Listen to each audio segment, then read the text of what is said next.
Good morning. Welcome to King's Report News Hour. 16th year of Changgi, the leap 6th month, and the 26th day by the heavenly calendar. Kim Il is sitting for the second king of Tenagu Kyungjin. We just got a few more days left of this leap month, and then we can go back to the regular things, regular counting. Okay.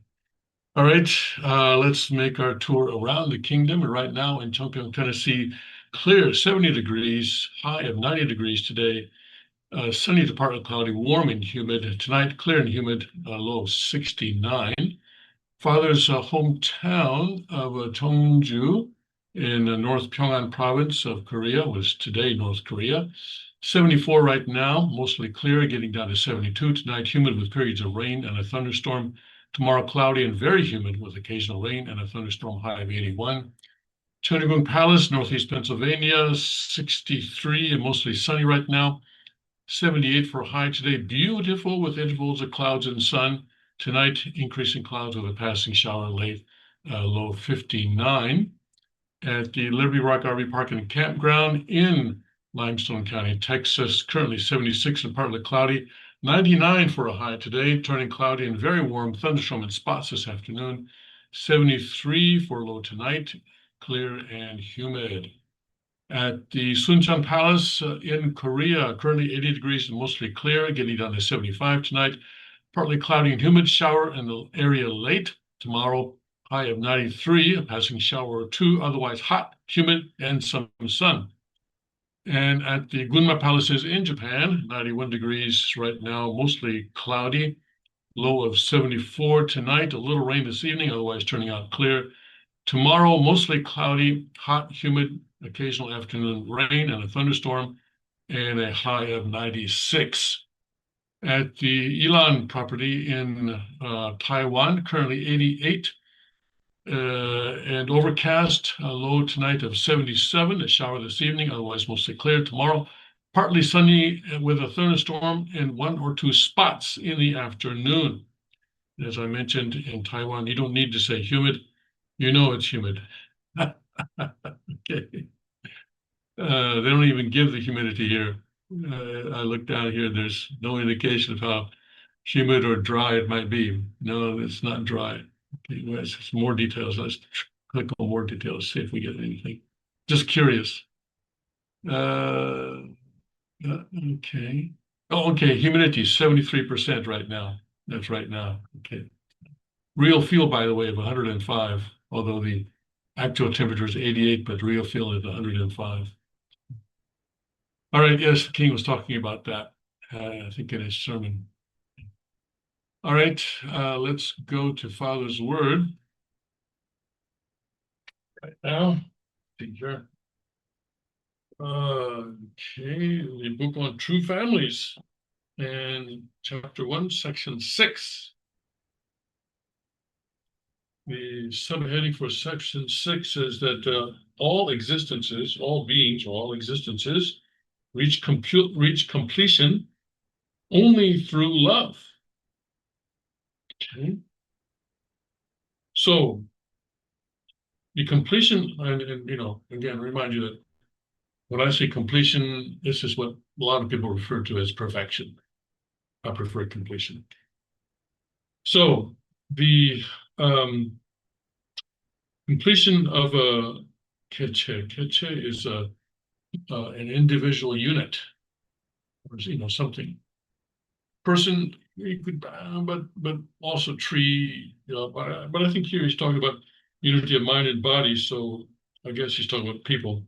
Anyway, he's talking about individual unit. The completion of an individual unit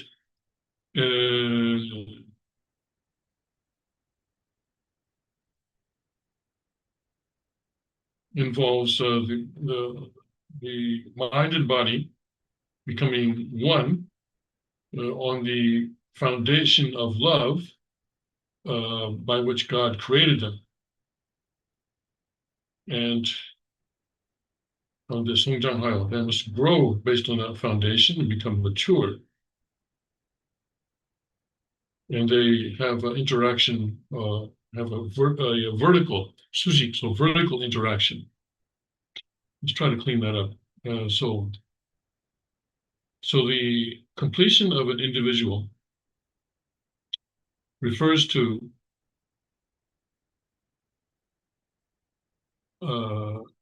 그래서 완전 하나된 가운데 성장하여 the growth of that individual um, based on the foundation of love by which God work on that. The birth of what am I saying? What am I saying here? That's the growth of that individual through the unity of mind and body on the foundation of the love by which God created it, and grow so that it grows and becomes mature, and then engages in vertical interaction. And I think by vertical interaction, he's referring to interaction with God. That would make sense, right?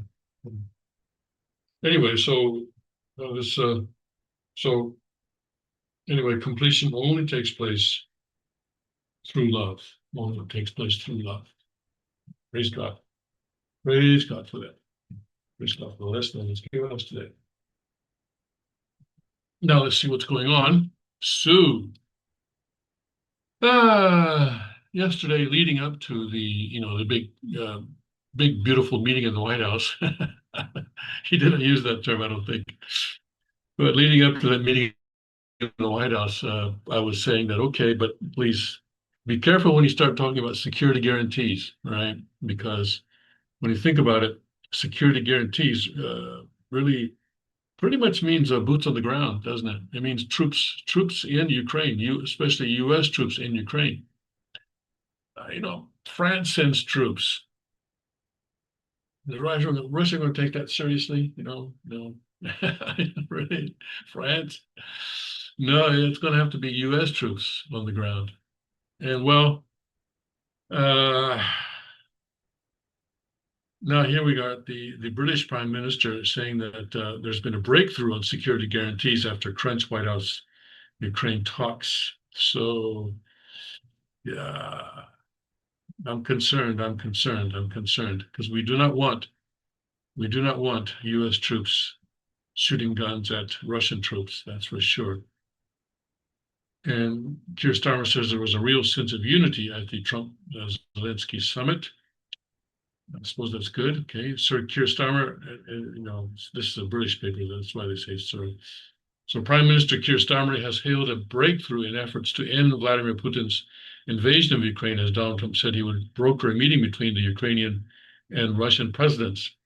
The Prime Minister, joined Vladimir Zelensky, French President Emmanuel Macron, NATO Secretary General Mark Rutte for Crunch talks in the White House on Monday. I'm pretty sure the German chancellor was there too, no? And also the Italian prime minister. I don't know. And following the meeting, Keir Starmer in the UK and US said the UK and US will begin work on the specifics of security guarantees with the US as soon as Tuesday. So that's something that they're still going to work out, I guess. The two outcomes were a real significant breakthrough when it comes to security guarantees because we are now going to be working with the US on those security guarantees, he told the BBC. We've asked our teams, some of them are even arriving tomorrow to start the detailed work on that. Mr. Trump, well, come on. Their own guys, sir. But our guy is just Mr. All right. Okay. We get the message. Mr. Trump said he had spoken directly with Vladimir Putin to begin planning a meeting between the Russian leader and Mr. Zelensky, which will then be followed by a three-way meeting involving himself. The president said Moscow will accept multinational efforts to guarantee Ukraine's security. Mr. Zelensky, meanwhile, said he was ready for bilateral and trilateral meetings, but he told reporters following the White House meeting that if Russia does not demonstrate a will to meet, then we will ask the United States to act accordingly. NATO Secretary General Mark Rutte said the US and Europe would do more on tariffs and sanctions against Russia if the country is not playing ball on direct talks with Ukraine, in comments with Fox News. And Mr. Keir, I was like, Mr. Starmer, okay, listen, Mr. Starmer described the talks as good and constructive and said there was a real sense of unity between the European leaders, Mr. Trump and Mr. Zelensky. He said Mr. Trump's plans to arrange the bilateral and trilateral meetings showed a recognition that Ukraine must be involved in talks. This is a recognition of the principle that on some of these issues, whether it's territory or the exchange of prisoners or the very serious issue of the return of children, that is something where Ukraine must be at the table. And, I don't think there was ever a time when President Trump was going to exclude Ukraine, despite what the Europeans and what the media have been trying to say. Mr. Trump called the talks very good. During the meeting, we discussed security guarantees for Ukraine, which guarantees would be provided by the various European countries and with a coordination with the United States of America. He posted on his Truth Social platform. Everyone is happy about the possibility of peace for Russia-Ukraine. At the conclusion of the meetings, I called President Putin and began arrangements for a meeting at a location to be determined between President Putin and President Zelensky. After the meeting takes place, we will have a trilat, which would be the two presidents plus myself. The U.S. president met with Mr. Putin. The Alaska summit reinforced my belief that while difficult, peace is within reach, and I believe in a very significant step. President Putin agreed that Russia would accept security guarantees for Ukraine, he said on Monday. And this is one of the key points that we need to consider. He later said, we also need to discuss the possible exchange of territory, taking into consideration the current line of contact. Future three-way talks have a good chance of stopping the conflict, the U.S. president said. But he appeared to show conflicting views on whether a ceasefire was necessary to stop the war. I don't think you need a ceasefire, he originally said, before later explaining that all of us would obviously prefer an immediate ceasefire while we work on a lasting peace. Mr. Trump's envoy, Steve Witkoff, had suggested over the weekend that measures similar to NATO's Article 5 mutual defense provision, that an attack on one member is an attack on the entire bloc, could be offered by the U.S. without Kyiv joining the alliance. Well, okay, so from Russia's point of view, what's the difference, right? If you're going to have, well, Russia's already said you cannot have NATO troops in Ukraine. But, if you have U.S. troops in Ukraine, then that's basically NATO. And how are they going to draw a distinction between that and NATO troops? And okay, then without U.S. troops, then how are you going to offer guarantees? You're going to do it with missiles, saying that, okay, if you attack Ukraine again, then we will bomb the Kremlin or something. Is that how you're going to do it? Or we're going to bomb your house with your wife and children? Is that how we're going to do it? I don't know. This thing is still pretty fluid, and I think right now it's impossible to forecast just which direction it's going to go in. But I'm concerned that it's going to go in the direction of U.S. troops in Ukraine against Russian troops. So that's still my concern. Mr. Starmer welcomed the plans for Article 5 guarantees during Monday talks and said that they would fit with the work of his coalition of the willing group of countries. He said to Mr. Trump, with you coming alongside, the U.S. alongside what we've already developed, I think we could take a real important step forward today. A historic step, actually, could come out of this meeting in terms of security for Ukraine and security in Europe. Mr. Starmer also described potential future trilateral talks as a sensible next step. The prime minister had disrupted his holiday plans over the weekend. Yeah. Okay. But what happened to, I know the Italian prime minister was there, and also the German chancellor was there as well. Yeah, I'm sure there's somebody. All right, let's see here. But just to remind us that people are still dying, Russia launches largest attack of August on Ukraine after Trump-Zelensky meeting. Russia launched 280 drones and missiles overnight, Ukraine's Air Force said. Again, this is Ukraine's Air Force giving us the numbers, so I don't necessarily trust the numbers, but still there seems to have been an actual attack. And that's the important thing here. Ukraine's Air Force reported a major Russian attack on Monday night and into Tuesday morning, the latest overnight barrage for weeks, coming while Ukrainian President Vladimir Zelensky met with President Donald Trump and a delegation of European leaders in Washington. The Air Force said Russia launched 270 drones and 10 missiles into Ukraine, of which 30 drones and 6 missiles were intercepted or suppressed.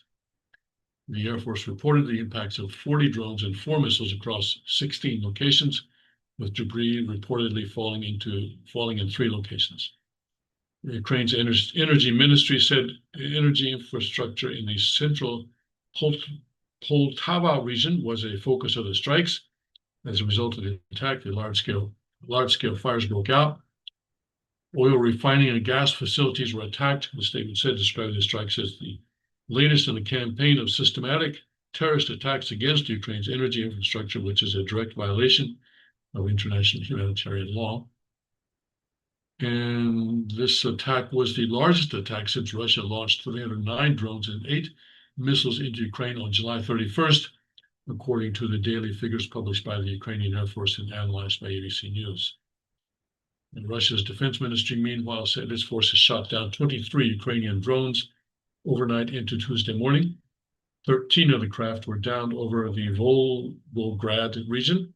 The ministry said regional governor Andrei Bocharov said on Telegram that falling debris set fires at an oil refinery and on the roof of a hospital building, though added there were no casualties.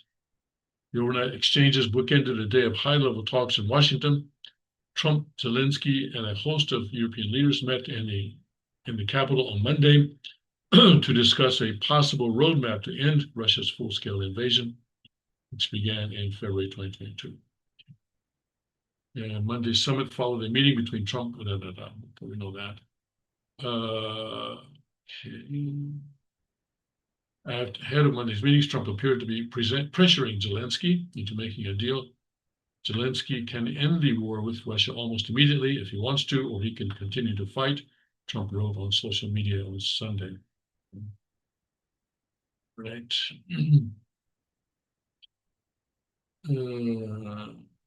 And so forth and so on.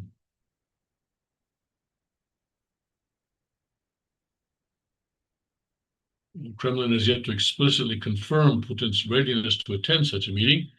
Yuri Ushakov, a top Kremlin aide, said in a statement that Trump and Putin expressed their support for the continuation of direct negotiations between the Russian and Ukrainian delegations. In this regard, in particular, the idea was discussed at the level of representatives from the Ukrainian and Russian sides should be increased, Ushakov said. This refers to the representatives who participate in the aforementioned direct negotiations. I think those are the negotiations that are going on in Istanbul, I believe. I think they're still going on, aren't they? Okay. On the question of security guarantees for Ukraine, Trump said during the meeting with Zelensky, we're going to be discussing it today, but we will give them a very good protection, very good security. The president later confirmed that Putin would accept security guarantees for Ukraine. Well, like, for example, the United States, guarantees the security of South Korea, for example, and also Japan. And as a part of that guarantee, it has troops on the ground. What is it now in Korea? I think, 26,000 or something like that? I don't remember what the number is in Japan, but a significant amount, significant number. Now, the U.S. relationship with Taiwan, the United States does not guarantee Taiwan's security. Instead, it says that they will give Taiwan whatever it needs to defend itself. And U.S. sort of has this strategic ambiguity about whether or not it will become involved if the Communist Party on the mainland actually decides to attack Taiwan. But it would seem that the precedents of Japan and Korea would indicate that U.S. security guarantee really does eventually involve troops on the ground, and that's what has me concerned. I don't think that would be a good idea. Russian officials on Monday said that the presence of NATO troops in the country would be unacceptable. Okay, well, yeah. And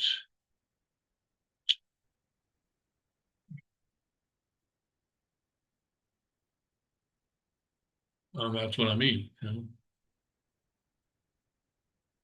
Russia's not going to accept NATO troops in Ukraine. So how are you going to guarantee security? Well, I guess that's what they're going to work on right now.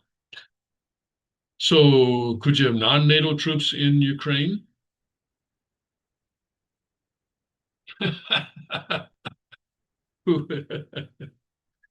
No, I don't think there's a non-NATO country that would be willing to do that. Who would do that? Where's a non-NATO country that might guarantee Ukraine's security with troops on the ground? No, I don't think that's going to work. I don't think that kind of country exists. Right.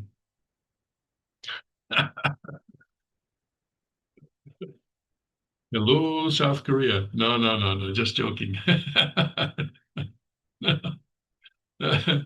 Oh boy. Okay, well, let's see here. Okay, we already got that. Trump calls Putin to set that up. And Starmer breakthrough. Okay. Uh, and also, uh, Trump is saying that he expects Russia to release all prisoners of war. Okay, let's take a look at that.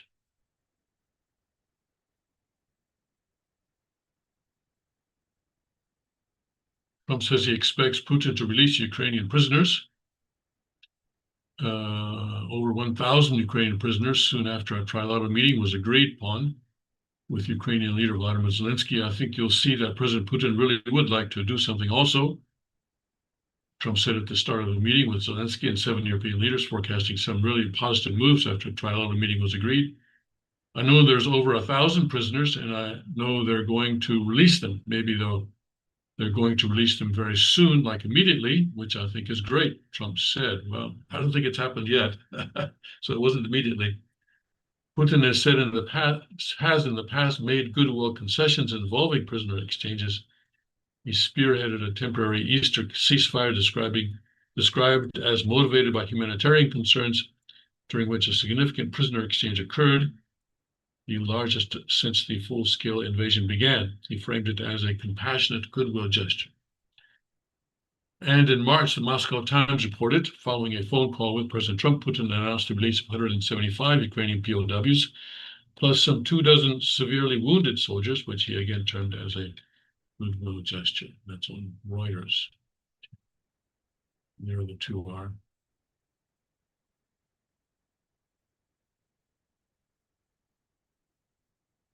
Okay. All right.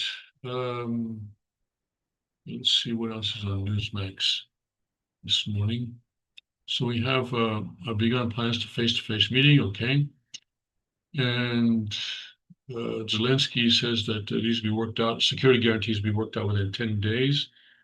And also, Ukraine is offering to buy $100 billion worth of weapons, okay, using, I suppose, money that, well, Biden gave him. Where's he getting the 100 billion?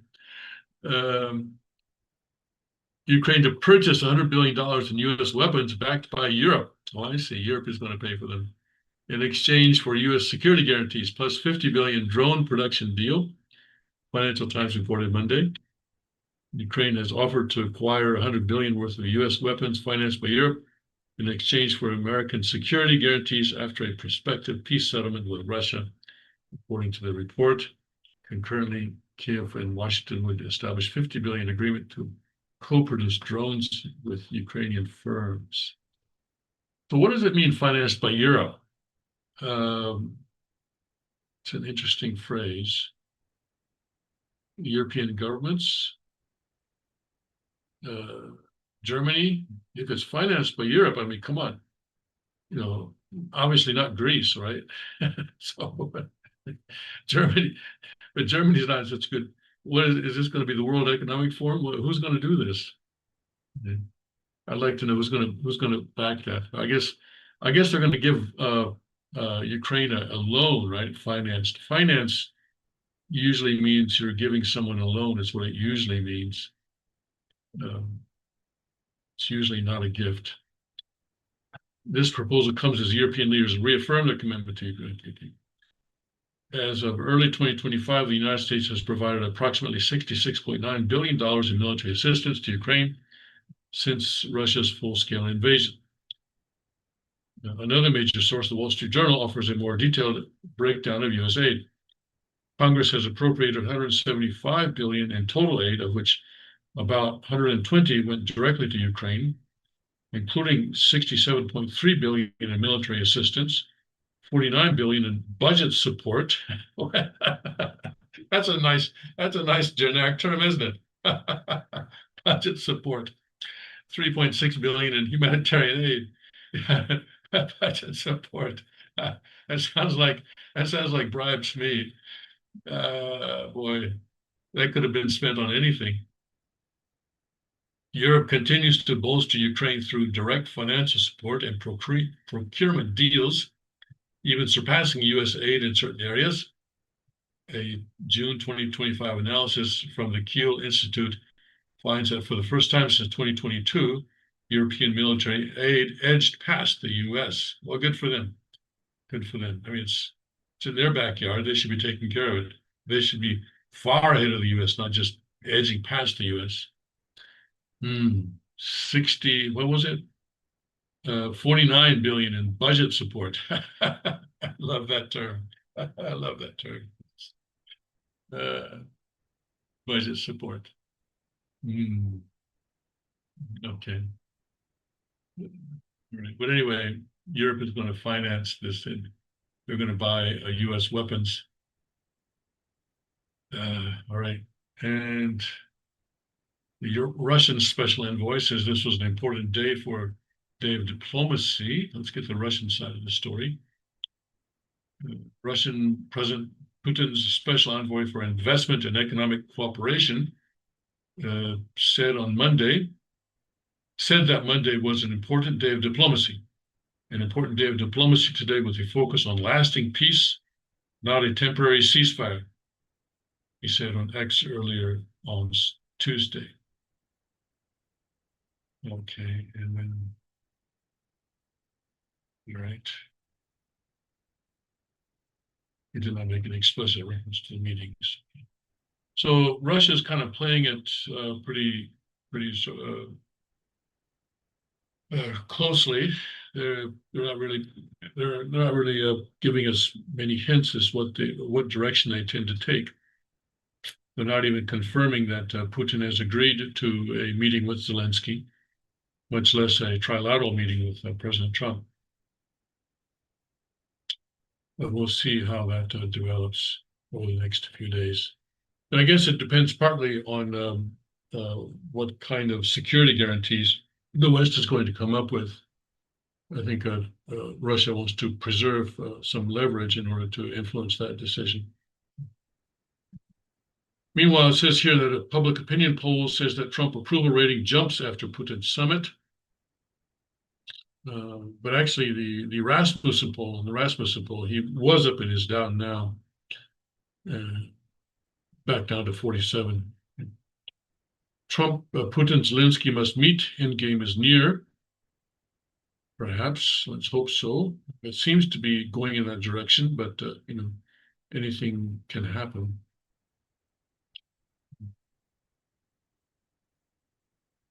Wall Street Journal says Putin's promise is worse than worthless. Okay, so that's about it for the meeting on Monday. I don't think there's anything new here. Next deal within weeks. Okay.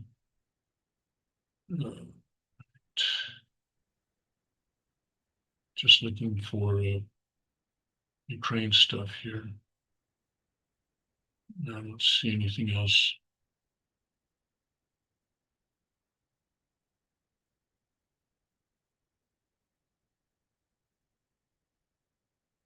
Let's go to Epic Times just in case there's something there. Okay, basically the same stories. Okay, 6 takeaways.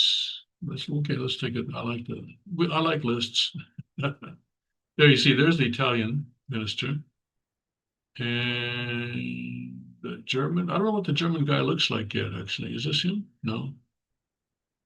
France, who's this? Well, this must be Germany here. Of course, this is UK. That's, of course, von der Leyen, the EU.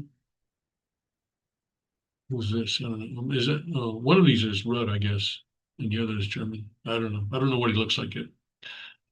All right, let's see. Where's the list? Okay. Breakthrough on security guarantees. Okay. We know about that. Friendlier tone than previous meeting. Okay, we know that. Ceasefire no longer prerequisite for a peace deal. Trump. Okay. And the Europeans were upset about this. And apparently that's why so many of them decided to come to this meeting in Washington because because this is basically what Russia's been saying. Uh, let's not bother with a ceasefire. Let's just go directly to a peace deal. And the Europeans were upset about that. And let's see, territorial swaps on the horizon. Okay. Discussions on territorial swaps, likely a component of any peace deal, were also part of the August 18th gathering. Ukraine is under pressure to cede Crimea, a territory that Russia annexed in 2014 when Obama was president. The Eastern European country may also face losses in Donbass, a heavily Russian-speaking region, and that's Biden's responsibility there. And Trump broached the topic during his multilateral meeting with Zelensky and key European leaders. We need to discuss the possible exchanges of territory, taking into consideration the current line of contact. That means the war zone, the president said. But I don't know about exchanges. I mean, I think, my understanding is that Russia has pretty well beaten back the Ukrainian uh, invasion of Russian territory or taking over Russian territory. So exchange of territory, I don't know. Zelensky addressed the topic as well, calling territorial boundaries one of several sensitive things that would be the subject of a conversation during future trilateral meeting involving him, Trump, and Putin, organized by Trump. And this may be why the Russians are being so coy, because they don't expect Zelensky to agree to this kind of a thing. And why have a meeting if it's just going to blow up over Crimea, right? Where Zelensky goes in there and demands Crimea, and Putin says no, and they all bang the table and leave. That's actually worse than actually having a meeting, than not having a meeting at all. Trilateral meeting gains traction. Well, we'll see. Again, the Russians are not saying that. Rare assembly of European leaders at White House. The White House gathering meetings marked a rare, large-scale gathering of top European leaders on Trump's home turf. Throughout the ongoing conflict, European powers have sought to coordinate aid to Ukraine. They have also worked to build up collective security efforts across the continent at large. Starmer, Macron, Merz, Meloni, Stubb, Rutte, and von der Leyen joined Zelensky and Trump at the White House, reflecting widespread interest in bringing the Russia-Ukraine war to a conclusion. The big day at the White House, Trump wrote on the Truth Social. Okay? And Stubb praised the collaborative tone of discussions.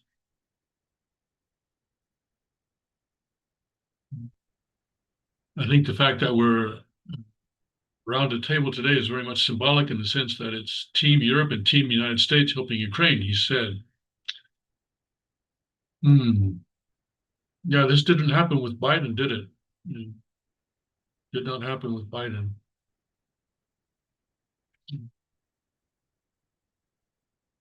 But we'll see. I think when things are looking good, if you look at it purely from the American and U.S. side. But if you take a look at what the Russians are saying, uh, they're not participating in that sort of euphoria at all.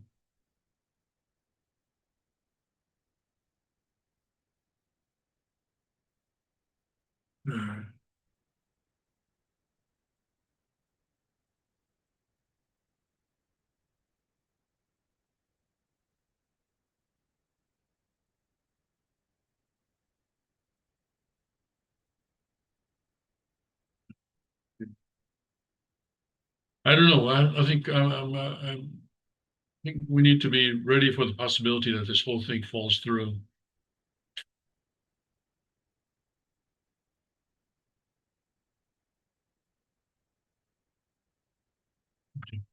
All right, let's go to look at something else here. What else? What else have we got here? Fed's Powell. Okay. Right. Takes center stage for final time in Jackson Hole retreat.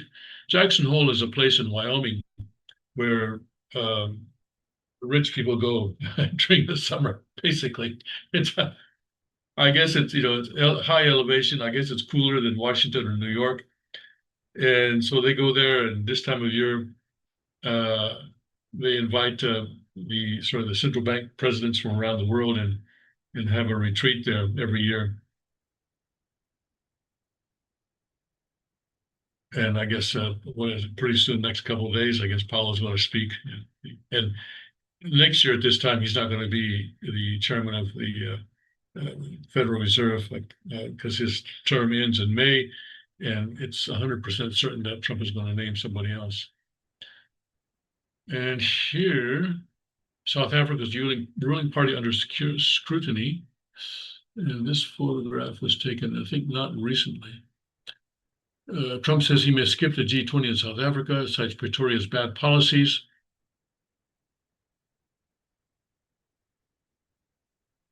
Okay.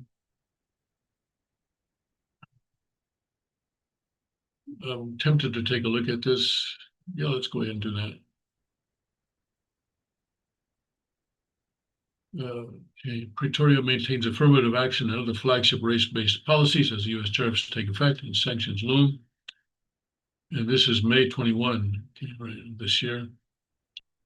This is written by Darren Taylor. Okay. South Africa's African National Congress, in power since apartheid ended in 1994, is being assaulted on two fronts with salvos fired from inside the government as well as from the United States. At home, sentiment is growing that unless the ANC scraps laws the party's Secretary General calls untouchable, South Africa will not escape the worst effects of a high tariff imposed by U.S. President Donald Trump.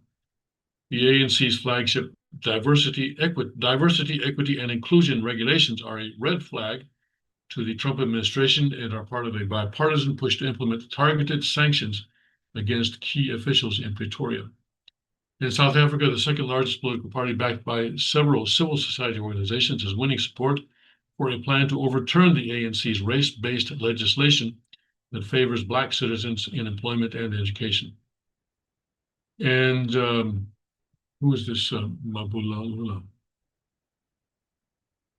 Okay, that's the ANC Secretary General. Okay, let's try and pronounce that.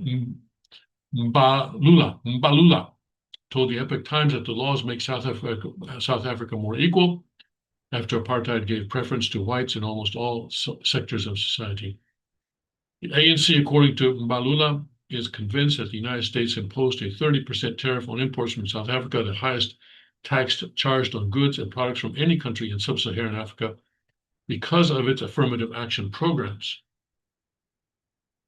Washington said the tariff will correct a trade deficit with South Africa. South Africa has been the United States' biggest trading partner in Africa for decades, but the relationship has soured since Trump retook the Oval Office in January. Analysts say the loss of billions of dollars in trade with Washington and tens of thousands of jobs that depend on exports to the United States will inevitably result in intense public criticism of an ANC that's already backpedaling. Although South Africa's economy is the largest in Africa, it's almost stagnant. The official unemployment rate stood at 33.2% in the April-June period, up from 32.9% in the January-March period, according to Statistics South Africa. Should the ANC erase race-based legislation, political experts say it could lose the backing of key partners, especially the South African Communist Party and labor unions. Make no mistake, the ANC is at a crossroads, and no matter which fork it takes, it is in trouble with its very survival at stake, said Susan Booysen, director of research at South African think tank. Okay, I'm not going to try that one. Workers and the deep rural constituencies are the only reasons the ANC managed to scrape into government after the last election. The ANC's main opposition, the Democratic Alliance, which supports free market principles since his blood, she told the Epoch Times. The DA is on good terms with that's the DA is what? The Democratic Alliance, okay, is on good terms with the Trump administration, and it has visited Washington just as much, if not more, than the ANC since Trump reclaimed the White House. We said the DA and Trump are on most of the same pages, and that's a thorn in the ANC's flesh. South African Communist Party leader told the Epoch Times that if the ANC caves into capitalist forces, Communist Party would reconsider its long-standing alliance with the ANC. In May 2024, an increasingly unpopular ANC fell to its worst, most post-apartheid election performance, winning 40% of votes. So South Africa seems to be one of these countries, like Japan, that has a Communist Party in the parliament. I think Italy is also in that case.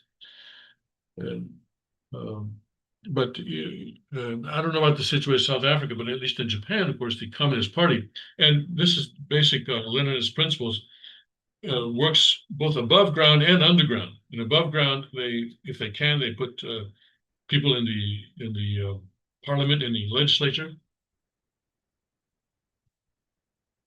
and then they also work underground. And you may say, well, yeah, we have Bernie Sanders, but no, communists in Japan, for example. The communists are a different breed. Looks like South African Communist Party is supporting ANC, but in Japan, the Communist Party never enters a coalition with anybody. They never support anybody. Doesn't matter that they're always in the minority. Doesn't matter that none of their legislation ever gets passed. They will never compromise, and they will never join a coalition. They are, well, yeah, they go their own way. And that's kind of their appeal to some voters, I guess. Anyway, they keep winning seats. Not a lot of seats, but a significant number. Significant. Voters punished the ANC for corruption, poor delivery of basic services, high crime, and deepening joblessness, Boysen said. Those crises persist, so the ANC remains in a precarious position. The ANC was forced into a fragile alliance with the DA to save party leader Cyril Ramaphosa's presidency and its seat in Pretoria Union buildings.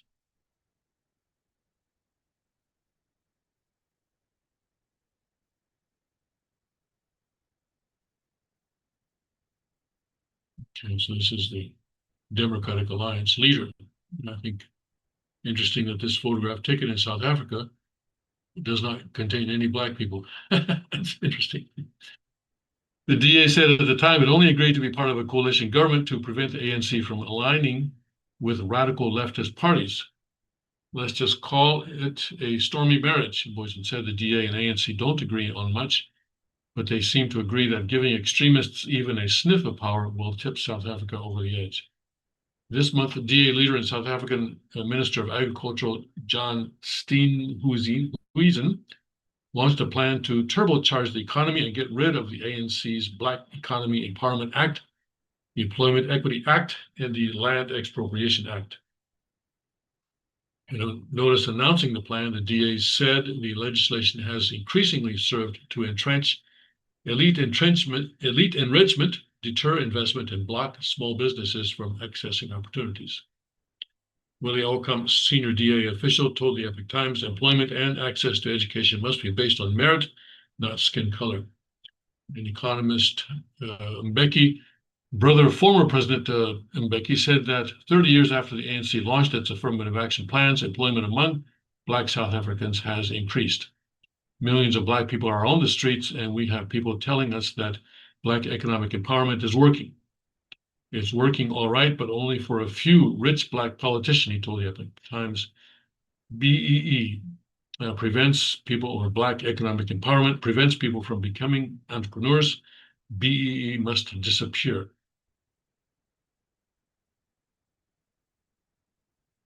Another prominent Black South African academic, William Boumede of the University of the Witwatersrand in Johannesburg, has spent years studying the Black Economic Empowerment Act and its effects. He told the at times that the policy is a model of corruption. According to Gumede, at least 1 trillion rands, almost $57 billion today, has been pocketed by less than 100 individuals connected to the ANC since 1994. What? 57 billion divided by 100, that's a bunch, right? That's a $570 million a piece, I think, if I'm correct. Now in South Africa, we have what is actually a few people setting up companies so that they can get multi-million rand contracts. He said, so the same people get rich over and over again, and they call that black economic empowerment. I suppose they are correct in their twisted way.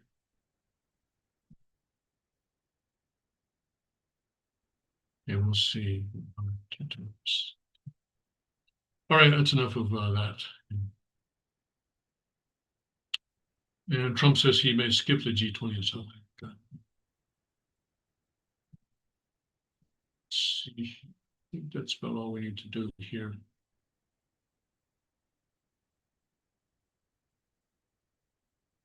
Probing COVID-19 origin cover-up as a new strain drives cases.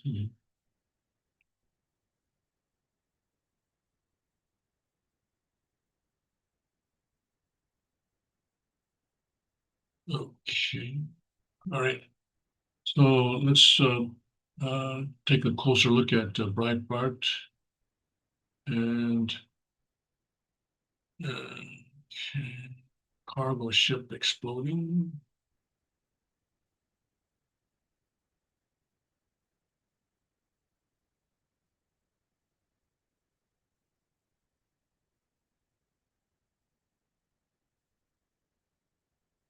Trump's tariff policy is about bricks, not bonds. Oh no, not again. Okay, let's see here. Let's go back to Canada. Canada always works. It will always work for us. Hold on a second. Hold on a second. We're getting there. We're getting there. And there we go. Okay. Let's see here. President Donald Trump's tariff policy is about a lot more than raising import duties. They're a lever and a fulcrum. Fulcrum is foreign investment, from chip plants in Arizona to battery factories in the Southeast. Foreign companies are pledging billions in exchange for access to the world's largest consumer market. This is the New Deal economy. Less about rates, more about commitments. Critics say this is upside down. America, they argue, doesn't need more capital, it needs more foreign demand. We're not a developing country short on savings. Our corporations are awash in cash. And under the cold logic of the current account identity, more foreign capital just means a bigger trade deficit. It's a sharp critique, but it misses the plot. Not just more capital, it's better capital. The U.S. does not suffer from a capital shortage. What it suffers from is a capital misallocation, a tidal wave of liquidity chasing financial arbitrage and speculative asset instead of production. The solution isn't to shut out foreign capital, it's to channel it toward productive strategic capacity. That's what the Trump investment strategy is doing. These are not random inflows. They are greenfield projects, often linked to content requirements, hiring targets, and location incentives. They aren't capital for capital's sake. They are capital tethered to supply chain re-anchoring and the capacity expansion. I think that's a good point, probably. Yes, the current account is saving minus investment. That doesn't mean investment can't rise so long as saving rises too. And that's part of the broader program, expanding household saving vehicles and normalizing treasury issuance structure, longer tenors, less roll. Both help raise domestic saving even as strategic investment wraps up. The identity holds, the policy just moves the pieces. And skeptics often point out that most foreign direct investment is just acquisitions, not new plants or jobs. That's true, and that's exactly why Trump's approach insists on greenfield or nothing. We're not interested in foreign money reshuffling cap tables. We want factories, not buyouts. Official statistics like BEA's new FDI data understate what's happening because they only count first-year outlays and don't reflect reinvested earnings multi-year construction for projects built by U.S. firms under foreign joint ventures. That's fine. Let the statisticians catch up. We'll judge this policy by its results: steel on the ground, goods off the line, Americans on payrolls. Let's see. All right, good. That's enough of that. Okay. All right. Disney's Marvel Studios abandoning Atlanta, Georgia for cheaper labor costs in Europe. Wait a second. Disney's leaving the U.S. Okay. ESPN does not hire people who know sports. ESPN, of course, is a sports channel, but they only do politics, leftist politics. Kathy Griffin joins a dating app. She's the lady who, back in 2017, I think, held up what appeared to be the severed head of Donald Trump. That was supposed to be funny. She's supposed to be a comedian. Where is that photo? Are they not showing that? I guess that's not a part of her profile of the dating app. Yeah. I don't know who's gonna go out with her.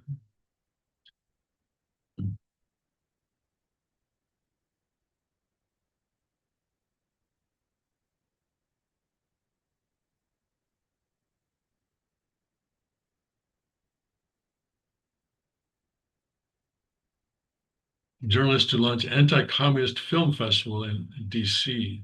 All right. Sounds like a good thing. Journalist Mark Judge, whose book The Devil's Triangle chronicled his life, derailment at the hands of Christine Blasey Ford during the Brett Kavanaugh confirmation hearing, will be launching an anti-communist film festival in Washington, D.C., as the nation faces a resurgence of socialism with the sudden rise of Democratic mayoral candidate Zohran Mamdani in New York. It's time for an anti-communist film festival, said Mark Judge, the festival's GoFundMe page.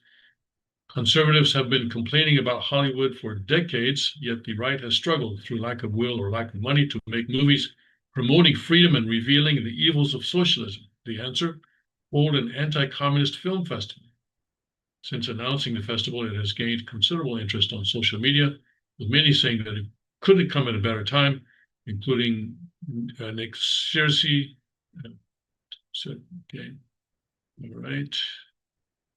Let's go to that GoFundMe page.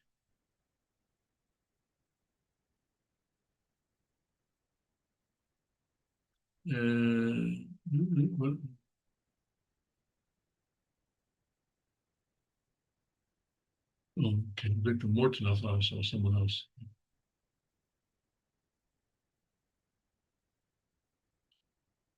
$2,100 raised on an $11,000 goal. Okay, so I guess they're just getting started.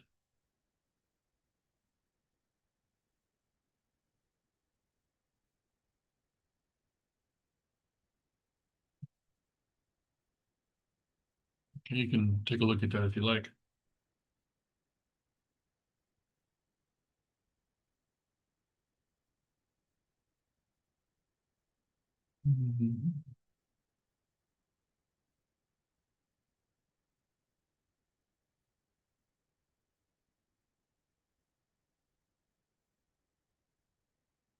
And President Trump says he's going to try to get rid of mail-in ballots for next year's election, midterm election.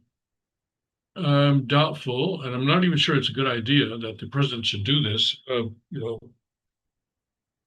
When the Democrats wanted to centralize election laws in Washington, I opposed that, and I think a lot of us did, on the grounds that elections in America have always been run by states, not by the federal government. And I think it should stay that way. We don't want to be centralizing power over elections in the federal government. And as much as I am in favor of paper ballots, okay, it's not a good idea for the president to be signing an executive order mandating this, or even if Congress passing a law, which is actually what will probably have to happen. I don't think his executive order is going to stand up court scrutiny, but even Congress, federal Congress passing a law, I think is not a good idea. Let's see what they're trying to do here. Released a Truth Social statement on Monday morning announcing he will sign an executive order outlawing mail-in ballots nationwide. He's also targeting the easily manipulated voting machines that leave no paper trail to back them up. I'm going to lead a movement. Okay, well, all right, you want to lead a movement? That's fine. That's fine.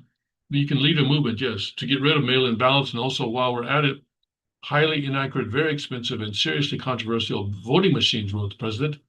He added that these machines cost 10 times more than accurate and sophisticated watermark paper, which is faster and leaves no doubt at the end of the evening as to who won and who lost the election. We're now the only country in the world that uses mail-in voting. Maybe. All others gave it up because of the massive voter fraud encountered. He continued, we will begin this effort, which will be strongly opposed by the Democrats because they cheat at levels never seen before, by signing an executive order to help bring honesty to the 2026 midterm elections. At first, it sounds ridiculous. The Constitution clearly gives each state the right to manage its own elections. So Trump's executive order can only be worth the paper it's printed on, correct? Not exactly. First of all, even after more than a decade of proving he can do what many considered impossible, starting with forcing Barack Obama to cough up his birth certificate, people still underestimate Trump. Roe v. Wade, anyone? Iran's nuclear program, anyone? How about a totally secure border, mass deportation, 7 peace deals in 7 months, the tariff working successfully, suing the regime media, defunding NPR, gutting the Department of Education, bringing the Jew-hating Ivy Leagues to its knees. He's even on the verge of overturning birthright citizenship. So what's the play here? From a political point of view, Trump's doing what he has always done best, and that's launching a serious debate about something that Democrats and the corporate media had successfully labeled a third rail issue that is forever settled and can no longer be debated without severe consequences. Election denier, racist, etc. Secondly, as this executive order is litigated in the courts, who knows what precedents will be set? What's the worst case? We're right back to where we started from. As we are seeing with Russia and Ukraine, unlike every GOP president before him, Trump is willing to take big public chances at failure to move the ball. No other president would have met with Putin without a victory of some kind, no matter how small, already in the bag. Trump did in my lifetime. That might be unprecedented. Finally, there's this, and this might be the secret sauce. There's no question that mail-in ballots invite and allow for massive fraud, or that Democrat-run states and cities have no incentive to clean up the fraud when they benefit from that fraud. But when the locals allow for this kind of cheating, the result is the disenfranchisement of other voters. And that is a civil rights violation, and it is the jurisdiction of the federal government to ensure our civil rights. You'll note in Trump's social trust post that he's deadlined this issue for the 2026 midterm elections. Don't be surprised if we see a lot of judicial and federal action on this matter. One of Trump's secret powers is convincing people he's just bloviating. That's how he catches them off guard. Okay, well, we'll see. We'll see. Okay, I think maybe the civil rights angle may have some traction. Because already the federal government is able to intervene in the voting laws of some states if they violate civil rights of certain groups of people. And until now, this rule has been directed at southern states, which supposedly discriminated against Black people. So we'll see. That civil rights angle could actually work, but it will be interesting to watch this and see how it develops.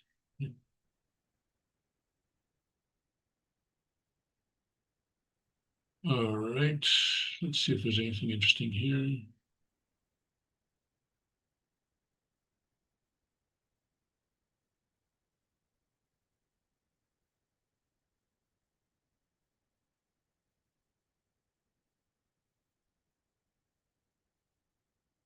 I don't see anything. Okay.